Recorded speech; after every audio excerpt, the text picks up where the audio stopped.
Hello, Sports Recap fam. I'm here today to talk about the game that happened yesterday between Carolina and Wake Forest. As you all know, Wake Forest did win 28-27. So I want to talk about things that went wrong. Um, the first thing when you first watched the game was the defense. Our defense was looking awful. I don't know what happened. We knew exactly that Wake Forest was a potent offense. We knew they were going to come out passing. We knew that number three was their number one target. And all that stuff still continued to happen in the game.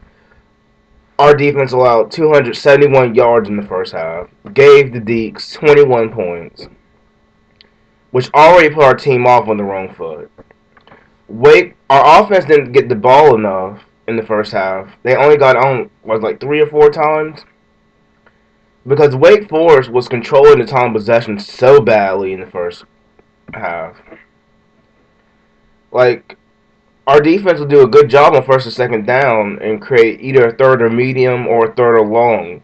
And then we'll give up this long completion, or our defense will be undisciplined for a down and give up a penalty like horse collar or something of the like. That happened way too much. Wake Forest controlled the clock. Wake Forest got what they wanted in that first half. Um, when it second half, team comes out, defense already looked much better than they did in the first half. They were actually making stops. I didn't even know what a stop was in the third quarter. When it first happened, I was like, oh my gosh, we made a stop. So, defense is making stops. It's now the offense's turn to step up, get this thing level, and then win this game for us. The offense, they they tie the game up at 21, and then that's pretty much the rest we see of the offense. Defense continues to make stops. Like after we tie the game up, Tim Scott picks off Tanner Price and gets the ball all the way to the Wake Forest 8. And thanks to undisciplined penalties and terrible execution of the next couple plays, UNC is forced to kick a field goal. It's only go by 3. Once again, defense makes another stop, and Carolina's offense is blazing down the field. They get, I think, a second and 5 situation at the Wake Forest 13, and once again only come away with 3. So now we have the 6-point scenario. Oh my gosh, have we not seen this all before? I can only think of NC State back in '09. So Wake Forest gets the ball, 3 and out, or their drive stun it. We get the ball back. We get chances to add on. We get 2 chances to add on. We didn't the first time. We get the ball back to them. They don't do anything. They get the ball back to us. We don't do anything. So there we go. That's 2 chances to put on points that we just left there. They get the ball back. And our defense played great first down, second down. They actually played great third down. But we got flagged for face mask at the O-line, D-line, which I'm thinking, who in the world calls that? Because that probably happens more often than not. Anyway, Wake Forest gets a 15-yard penalty, which brings them like the 48 or so. Speaking of, these penalties aided all of Wake Forest's yards. All of their scoring yards, I think, had one penalty or another in them. It was really amazing. Our team was just very undisciplined. I looked at the box score: 8 penalties, 87 yards. It was a team loss.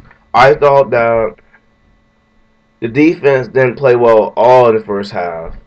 And then when it was time for them, when the defense finally played well, it was time for our offense to step up. Because everybody knew coming in that the offense was the strength of our team, and we were not going to get it done just relying on our defense. But nevertheless, it was a team loss. I think all 3 phases, because special teams, they did a respectable job, but we didn't have that game-changing play. So special teams are also at fault. Um, Another thing that irked me in this game was the frequency of Wake Forest injuries. Or should I say injuries? I mean, really.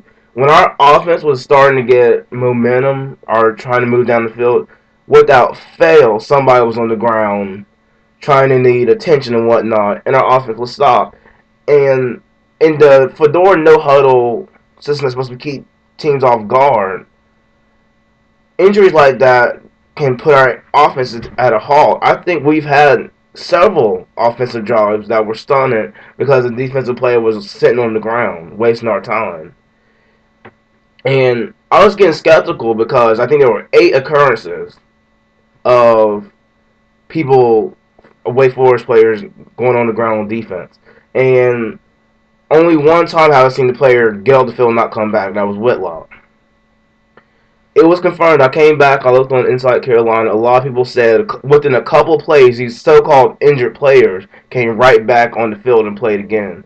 So I'm trying to I'm trying to think of the best that a coach would not put in their game plan to have their guys fake injuries to stop an offense like Fedora. But I'm not behind Jim Grobe. I wouldn't be surprised. I thought that was very dirty. No team is going to have that many injured players in one game. And if they do, they need to fire their strength coach. Because no team should be getting injured that much. That's ridiculous. That's ridiculous. Fire your strength coach. Terrible coaching. I think those terrible coaching. I think those are fake injuries. I'm sitting here right now. If they're not, I apologize. But those look fake because they all seem to happen when our offense was getting momentum. And that was a joke. That was a joke.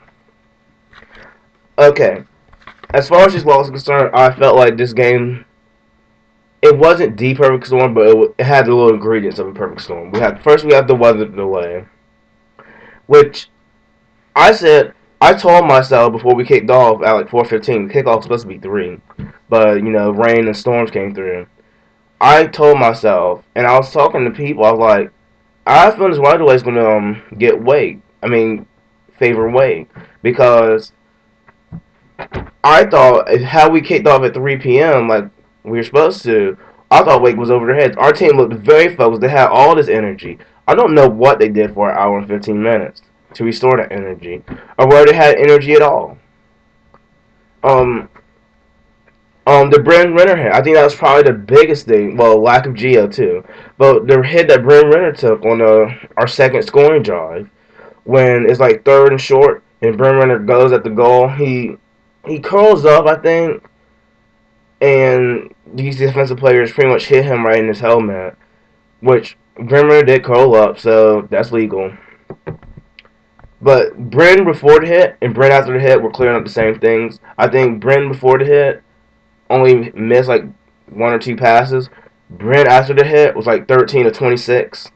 So there was clearly a difference in accuracy. You could also tell Bryn Renner he was like, I don't know what the word for it is, second thinking himself. Like when it came to passing plays, like he would just pump fake and then he keep looking and then he had to run around because he's flushed out of the pocket. And in the Fedora system, you're not allowed to you gotta make a read like that. Fedora system moves fast, and with him second thinking himself, I'm thinking, should he have really been playing this game?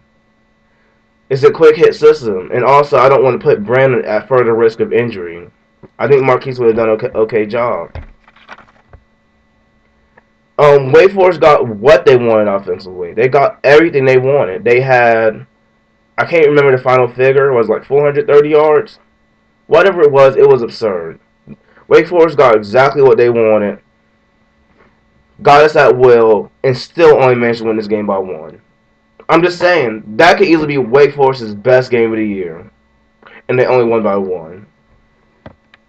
But I'll tell you this. I know a lot of fans today are saying the sky's falling, our team's going to suck, because I think a lot of fans ran into the Elon game saying, okay, we're going to go 12-0, and now all of a sudden we play Wake Forest and lose by 1, everybody think we're going to go 1-11. You don't read too much into these results, and I don't think this team is going to give up. This team doesn't have a lot to play for besides pride, and under Fedora's not going to let this team just give up like that. Carolina football will be thriving once again, and I fully expect this team to come out on guns a-blazing next week at Louisville. I know Louisville is a top 25 team, but if Carolina plays its game, Carolina will have a chance to beat Louisville. Carolina did not play its game at Wake Forest, but I expect Carolina to get it together and represent well at Louisville next week. You heard it here. Jonathan Atkinson signing off.